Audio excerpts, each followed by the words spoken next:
Жохан жазған ізгі хабар 10-шы тарау. Сендерге өте маңызды шындықты айтайын. Кім қой қораға есіктен емес, өзге жерден өрмелеп кірсе, сол ұры әрі қарақшы. Ал кім есіктен кірсе, қойлардың бағушысы сол. Қарауыл оған есік ашып, қойлар оның даусын естіп таниды. Бағушы өз қойларын атымен шақырып, далаға шығарады.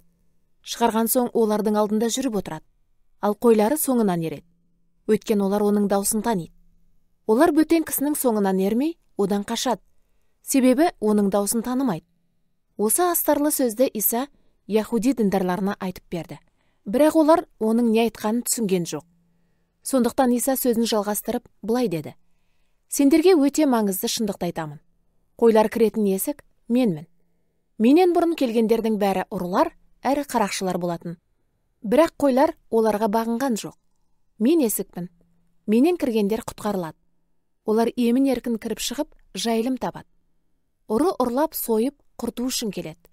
Ал мен адамдар шынайы өмірге ие болсын, және өмірі рухани игілікке толы ақыл-тегіл мол болсын деп келдім. Мен ізгі бағушымын. Ізгі бағушы қойлар үшін жанын қияды. Ал бағушы емес, жалданған адам, қойлар өзінікі болмағандықтан қасқырды көрсе, отарын тастай қашады. Қасқыр қойға шауып, оларды жан-жаққа бытыратып жібереді. Жалшы отарын тастай қашады, өйткені ол жай жалданушы, қойлардың қамын ойламайды. Мен ізгі бағушымын.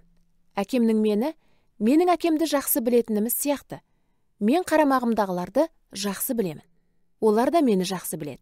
Солар үшін жанымды қиямын. Бұл отардан басқа да қойларым бар. Соларды да алып келуім керек. Олар даусымды естіп таниды. Сонда барлығы бірақ бағушысы бар, бір тұтас отар болады. Әкем мені жақсы көреді. Себебі мен жанымды қиямын. Содан кейін оны қайтадан аламын. Жанымды ешкім менен тартып алмайды. Оны өз еркіммен қиямын. Қиятын да, қайтып алатын да билігім бар. Бұл маған әкем тапсырған міндет. Осы сөзге бола яхудилер тағы да екі жақ болып айтысып кетті. Көпшілігі, оны жын соғыпты, сандырақтап тұр. Неменеге тыңдап тұрсыңдар десе, басқалар, бұл жындының сөзі емес, жын соқырдың көзін ашалама деп қарсылық білдірді. Бұдан кейін Иерусалимде киелі үй мейрамы болды. Мезгіл қыстың кезеді. Сонда Иса ғибадатхананың Сүлеймен патшатындағы бағаналы ғимаратында әрі-бері жүрді.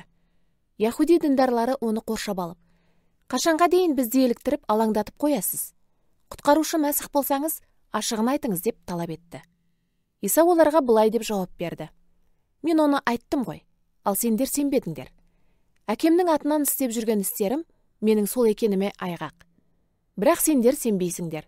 Себебі менің отарымнан емессіңдер. Өз қойларым даусымды естіп бағынады.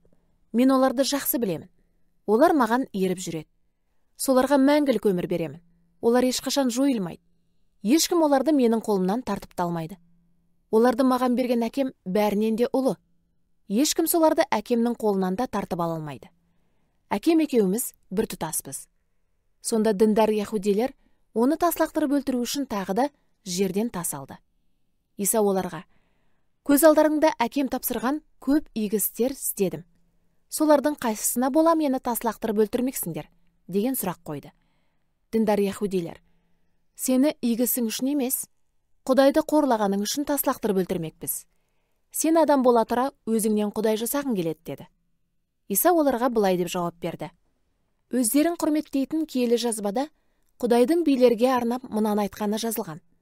Былай деген едім, сендер Құдайсыңдар. Ал киелі жазбалардың күшін жоюға болмайды ғой.